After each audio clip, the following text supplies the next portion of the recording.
मैं इसलिए यहाँ पे आया हूँ कि ये 3 दिन में मुझे क्या मिला। मेरे पूरे बिलीफ टूट गए कि मैं किस वक्त भी कुछ भी कर सकता हूँ। सोने के बाद नहीं खाना, खाने के बाद नहीं सोना।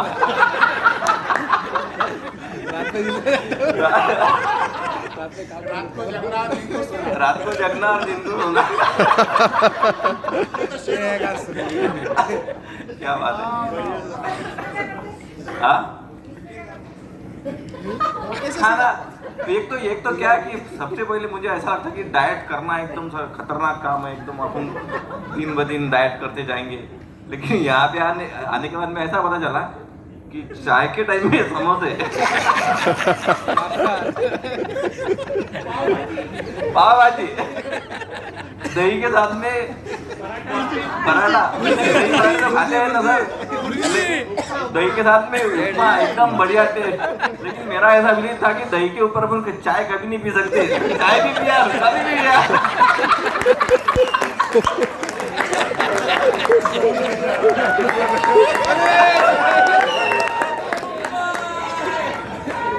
थैंक यू, क्योंकि आई एम द ग्रेट। मेरा शेयरिंग करो खुद का।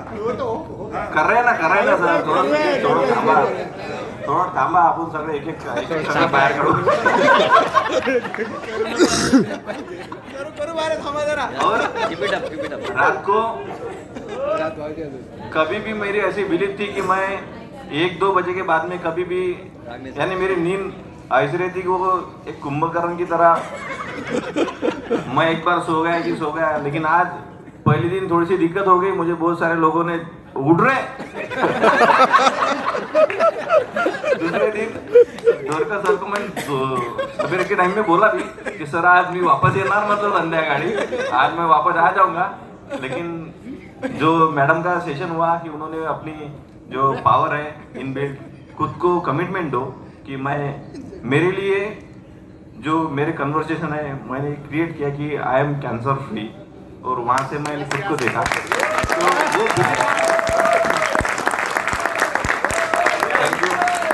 तो वहाँ पे क्या कि मेरी मिसेज मुझे बोलती थी कि आपकी गोलियाँ पूरी छूट जाएंगी। तो मेरे अंदर से एक कचकच चल रही थी कि तुला माहीत नहीं, मी जातो, मी गोळ्या आणतो, तुझे कुछ पता नहीं, मेरी गोली कभी छूटेंगी नहीं। लेकिन जैसे अपना सेशन हुआ तो मेरा वो बिलीफ टूट गया कि कन्वर्सेशन तो मेरा है ना, कि मेरी गोली छूटेंगी। उसके लिए मैं खुद, मेरी जो अंदर से लैंग्वेज चल रही थी कि वो मेरी गोली छूटेंगी नहीं, तो वहाँ से मैंने वो पकड़ लिया कि मेरी गोली अभी से छूट गई। वो तो बाय प्रोसेस है, तो वो एक बिलीफ मेरा टूट गया। और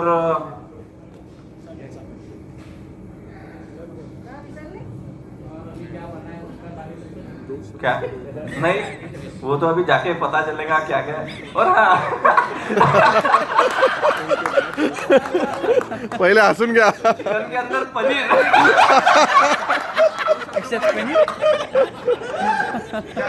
चिकन के अंदर पनीर की भाजी, उसमें मटर डाल के मस्त खाया।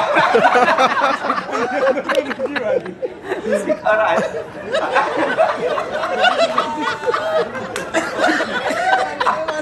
जहाँ पे जो मिल गया वो खा लिया।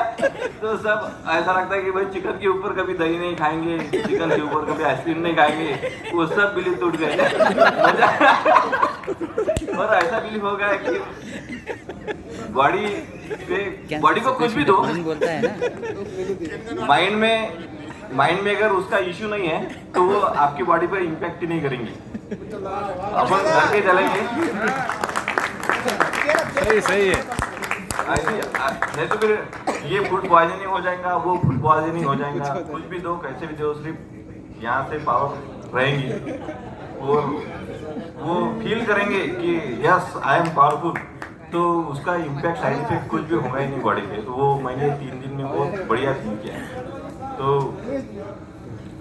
आप अभी मैं खुद के लिए खुद को अप्रिशिएट करूँगा कि थैंक यू यार कि तू ये 3 दिन में बहुत कुछ सीख गया। आके लाइफ में जो भी हो जाए, लेकिन आज का ये जो पल है, ये पल मेरे जिंदगी का बहुत इम्पोर्टेंट है, क्योंकि अभी ये गुजर रहा है। तो इसको मैं जी रहा हूँ अभी। तो ये जीने का सही एकदम सही मौका मुझे मिल गया, यहाँ पे सही फीलिंग्स मुझे मिल गई, तो वहाँ से मैं मेरे खुद को देख रहा हूँ और खुद को बहुत पावरफुल महसूस कर रहा हूँ, खुद को एक स्ट्रांग पर्सन महसूस कर रहा हूँ और वहाँ से खुद को देख रहा हूँ। तो इस देखने के लिए, इस माहौल के लिए आप सब ने एक बहुत बढ़िया स्पेस क्रिएट किया, एक बहुत बढ़िया इन्वायरमेंट दिया, और मेरे लिए नहीं, आपने खुद के लिए दिया। हर जगह पे, हर इवेंट पे, हर क्रिएशन पे आप सब खुद के लिए खड़े हो गए, आपने खुद के लिए, और आप हर एक दिन आपके खुद के लिए खड़ा हो गया, तो यहाँ पे एक स्पेस मिल गई कि आप और मैं सब एक हो गए, अपने सब एक मिलके एक सेशन क्रिएट किया और सब उसमें पावर जनरेट किया। तो ये पावर अब मुझे भी और आप सबको भी लाइफ टाइम के लिए रहेंगी, ऐसी मैं ईश्वर को दुआ करता हूँ और थैंक यू कहता हूँ कि आपने मेरी लाइफ में बहुत बहुत बढ़िया स्पेस क्रिएट करके दिया, तो सबको थैंक यू। खुद के लिए इतनी जोर से ताली बजाओ और ऐसा कहते हैं कि जितनी जोर से ताली बजाएंगे उतनी सब अपनी वेन्स खुली हो जाएंगी, तो आप देखेंगे कि कितनी जोर से ताली बजाना चाहिए। कमाल। लास्ट टाइम दिल्ली में मैं जब उनसे मिला था, एयरपोर्ट पे हम लोग बैठे थे, बात कर रहे थे, और उन्होंने मुझे उनके प्रिस्क्रिप्शन बताए थे मेडिसिन के, जो 1,60,000 का उनका महीने का मेडिसिन होता है, जो कैंसर सर्वाइवर है। और मुझे भी ऐसी तकलीफ थी, जो घर में इस तरह से वातावरण रहता, जो घर का हेड रहता और उसे अगर कुछ तकलीफ हो कि उसकी लाइफ कब ख़त्म होंगी हम बता नहीं सकते, तो ऐसी स्टेज में वो पर्सन किस मेंटेलिटी में रहता है, किस स्टेज पे रहता है वो। और आज लगभग 1 साल होते आ रहा है बात को, शायद लास्ट पे में हमने मिले थे, 10 महीने लगभग हो गए। तो 10 महीने में भी उस समय जो बात किया था कि उन्होंने मुझे बोला था कैंसर अपनी जगह है, मैं अपनी जगह हूँ, लेकिन आज वो फिर से वही लेवल पे बात कर रहे हैं लगभग 1 साल के बाद में। तो बहुत सारे जन ने तो हो सकता है उनको कैजुअल लिया होगा कि मजाक कर रहे हैं, हंसा रहे हैं, कुछ कर रहे हैं, लेकिन उसके पीछे अगर देखा जाए, जो एक कैंसर से पीड़ित है, बोलना नहीं चाहिए ऐसा, सॉरी, लेकिन मुझे हार्ट को टच हुआ वो बात, क्योंकि मैं भी कोई परेशानी से गुजर रहा था। और बहुत बहुत धन्यवाद। बहुत कम लोग ऐसे होते हैं जो अपनी तकलीफ रहने के बाद में भी इतना खुल के हर चीज़ों पे, छोटी छोटी बातों पे, चिकन में पनीर, समोसा, चाय, कौन ऑब्जर्व करता है और कौन दूसरे के साथ शेयर करता है स्टेज पे आकर के, भले वो चीज़ के लिए नहीं है, लेकिन उनके लाइफ के लिए, उनके थॉट्स के लिए आई अप्रिशिएट। और हम सब ने वो बोलते हैं कि हम कभी किसी के लिए कुछ मांगते हैं यूनिवर्स से तो हमें मिल जाता है। वो जैसा शाहरुख खान का एक डायलॉग है कि शिद्दत से चाह तो जर्रे जर्रे ने मिलाने की हमें कोशिश की, सारे कायनात ने। हाँ, तो उसी तरह से है कि हम एक दूसरे के लिए अगर अच्छा सोचते हैं, अच्छी बातें मांगते हैं, तो डेफिनेटली यूनिवर्स वो देता है। वो बिलीव के साथ मैं भी जीता हूँ और अब हम सभी लोग जीते हैं, क्योंकि हम उससे वही चीज़ें हमारे जीवन में लागू करते हैं। तो बहुत बहुत धन्यवाद। और अब सबसे विनती है कि हमारे आपस एक दूसरे के जीवन के लिए, खास करके अगर कोई किसी को ऐसी परेशानी हो लाइफ में, तो उनके लिए स्पेशली हम यूनिवर्स से मांगें कि उनका परिवार वो सब चीज़ों से, जो कठिनाइयों से या चीज से जी रहे, वो जूझ रहे, वो चीज़ों से वो दूर हो जाए। Thank you very much Pramod भाई। सर, मैं आपको एक बात और कहना चाहता हूँ। नहीं, ओके ना, कोई दिक्कत नहीं, आप सबको आ रही है। भगवान कुछ तकलीफ देता है ना, तो वो इसीलिए देता है कि आप उस तकलीफ को सह सकते हैं, इसलिए नहीं देता है कि वो आपको गिल्टी। इतना बड़ा मंच मिला है तो मुझे लगा कि डॉक्टर 1 मिनट, अरे रुको 1 मिनट, बहुत बड़ा है वो ये माइक दीजिए। सही बात है उनका, देखो कैसा मैं खुद को इस जगह पे देखता हूँ कि भगवान ने मुझे लाइफ में जो भी कुछ दिया, तो वो मेरे लिए नहीं दिया कि लोगों को ये एहसास हो सके, कि मैं लोगों को एहसास दिला सकूं कि ये इशू क्या रहता है। और यहाँ तक नहीं आने के लिए मुझे शायद केंगन में भी मैं उसी वजह से आया कि लोगों की लाइफ में मैं खड़ा हो सकूँ, कि मेरी वजह से मैंने टारगेट लिया कि 100 फैमिली, मैं ज़्यादा नहीं बोलूँगा, मुझे ज़्यादा सेल वेल का वो तो होते रहेगा, क्योंकि यहाँ तक जो भी आए वो आज 6 से बना है। और अपन तो आज सर ने बताया, दीपक सर ने, कि अपन पहली स्टेज पे है तो अपन सक्सेस होंगे ही होंगे, लेकिन लाइफ का रियल मीनिंग जो है ना सक्सेस का, तो मेरी वजह से मैं ऐसा मानता हूँ कि 2 लोग 3 लोग 4 लोग कैंसर से फ्री हो गए ना, तो मेरे लाइफ का जो मैंने समाज के लिए जो ये आया ना यहाँ पे, तो उसका ऋण फेर दिया, समाज का ऋण फेर दिया। क्या बात है। तो और भगवान तकलीफ भी, यानी भगवान टेंशन भी उसी को देता है कि तू ले, और तू ही वो सह सकता है करके दिया आपको, जो दिया है ना, तो आप वो सह सकते हैं। तो आपके ऐसे जिनको ऐसे इश्यू है, उनके लाइफ में आप ये इशू लेके जाओ ना। मेरे लाइफ में जो मैं इशू हर एरिया में, हर जहाँ पे मुझे स्ट्रगल है, आप देखो आपकी लाइफ में जहाँ पे आप अटके हो, तो वो उसको आप मोटिवेशन की तरह लो। ऐसा नहीं कि आप वहाँ पे आप स्टक हो जाओ, वहाँ पे आप रुक जाओ। तो मैंने उसी के लिए लिया, मैंने मेरे कैंसर को मेरा दोस्त बनाया और उसको एक मोटिवेशनल की तरह ले रहा हूँ। क्या बात है। Thank you. तो उसी वजह से मैं लाइफ को जी सक रहा हूँ ना, नहीं तो फिर कहाँ पे मेरी स्ट्रगल, मुझे पता है कि मैंने क्या क्या स्ट्रगल लिया है मेरी लाइफ में।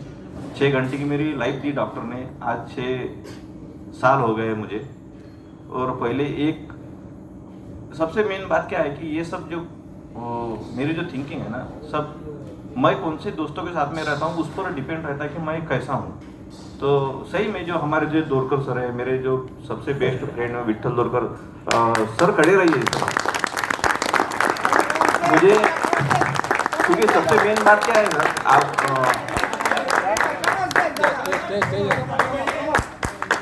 जब मुझे कैंसर हुआ था ना, क्योंकि जिंदगी में दोस्त जरूरी है और ऐसे दोस्त मिलना बहुत नसीब की बात है। क्योंकि जब मुझे कैंसर हुआ था तो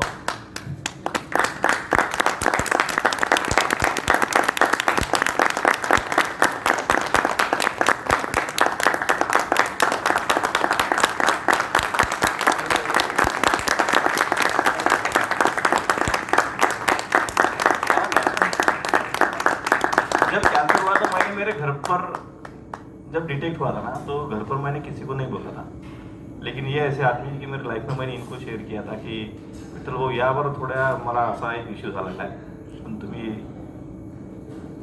आणि डेंजर आमची सिच्युएशन, म्हणजे तो सिच्युएशन असा होता की मी माझ्या परिवाराच्या सोबत नव्हतो, बाहेरगावी 35 किलोमीटर दूर होतो। मराठी में हार्ड से बोलूंगा तो मराठी में समझ में आएगी, कोई दिक्कत नहीं, समझ में आती है।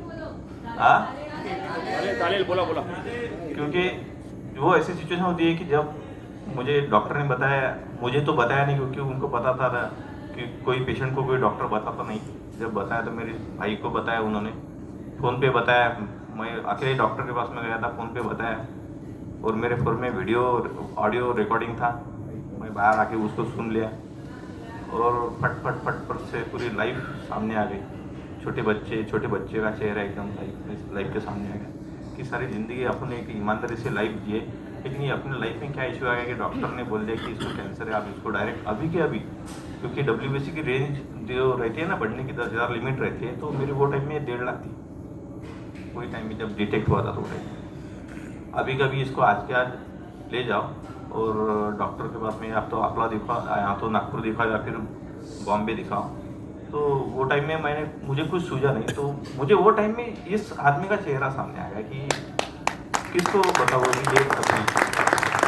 तो ऐसे दोस्त होना बहुत जरूरी है और इनकी वजह से इनके थॉट्स में रहे थे, इनके साथ में रहे थे और मैंने भी एक्सेप्ट किया ना। नहीं तो फिर एक्सेप्ट करना, ये तो बहुत देना चाहते हैं सबको, लेकिन एक्सेप्ट भी करने की एबिलिटी भी मुझ में होनी चाहिए।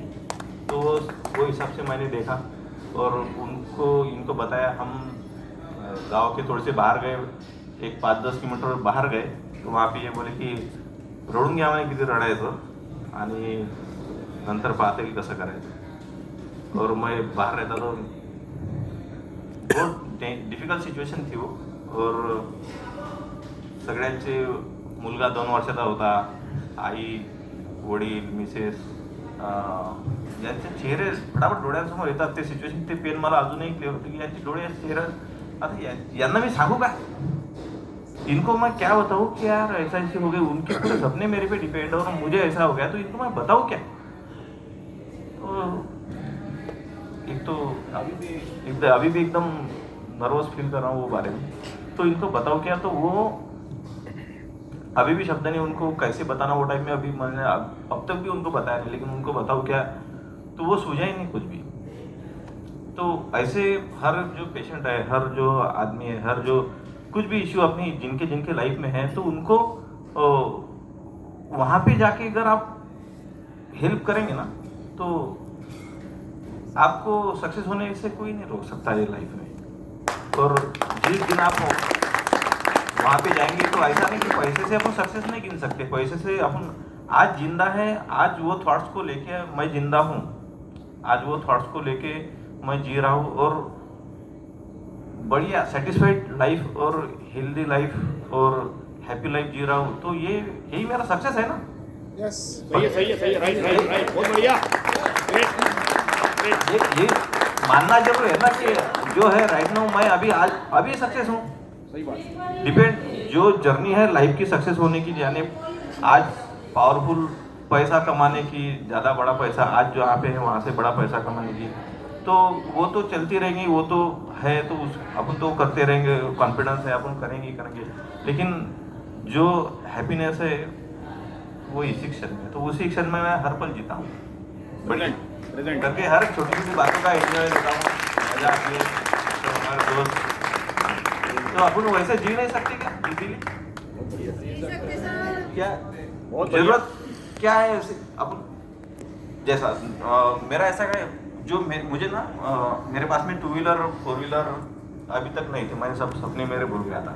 2 व्हीलर थी मेरे पास में, 4 व्हीलर एक सेकंड हैंड थी, उस पर भी लफड़ा हो गया। लोन नील किया, ईमानदारी से लोन नील किया तो उसकी एनओसी नहीं मिली, वो सेकंड हैंड। फिर इन्होंने स्कोडा ली तो इनकी गाड़ी फिर मैंने ला ली, मस्त एंजॉय किया, वो भी फेल हो गई। मेरा सपना बहुत बढ़िया। सही है। BMW मुझे बहुत पसंद है, BMW मिल जाएगी।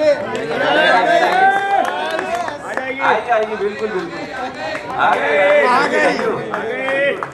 तो BMW आज नहीं है मेरे पास में, लेकिन मैं मस्त एंजॉय कर दो लाइफ ला, और उसको लाने के लिए मैं आज हैप्पी होऊंगा तो वो आएंगी। यस, ये बात है। तो ऐसी मेरे लाइफ को देखता हूँ, बढ़िया एंजॉय करता हूँ। रास्ते में पहुंच रही होगी। बढ़िया। भाड़ा ना करून तो कोण काय बरोबर। आता थोडी जाएगी इनके लिए जोरदार ताली हो जाए दोस्तों।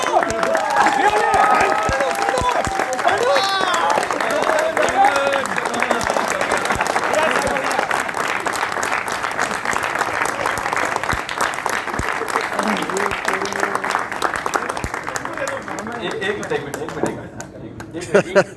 मुझे यही बात कहनी थी वहाँ, इसलिए मैं वहाँ से यहाँ तक आया, वो बात मेरी अपूरी रहेगी।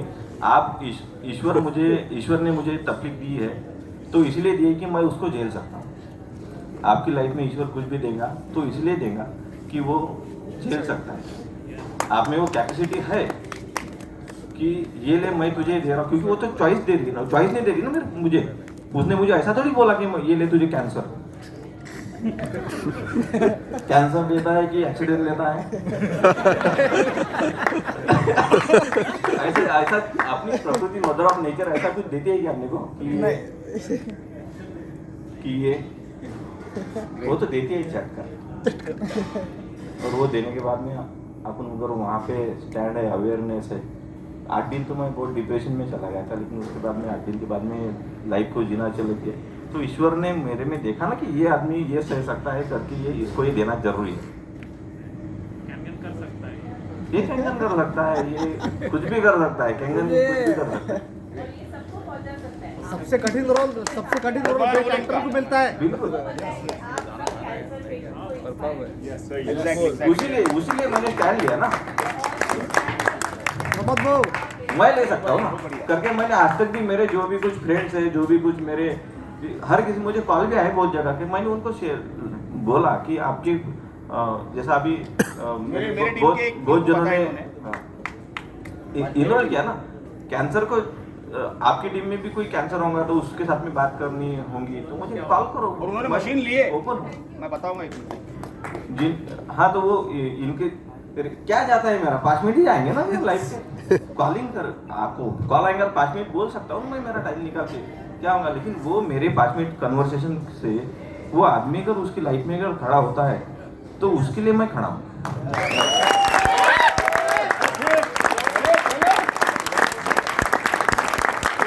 मेरा मोबाइल नंबर 9822, अभी इन्होंने रिक्वेस्ट किया कि मोबाइल नंबर दीजिए। तो कैंसर पेशेंट कोई भी रहेगा, कोई भी पेशेंट हो, कि आपको मसील भी सेल करनी हो,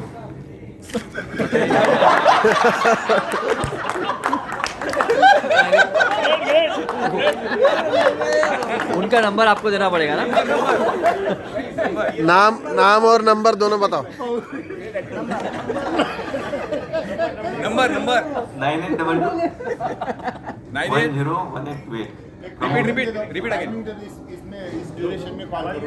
क्या? सर नंबर कभी भी फोन कभी भी कर सकते क्या? नाही, हा फोन फक्त रात्री 12 पासून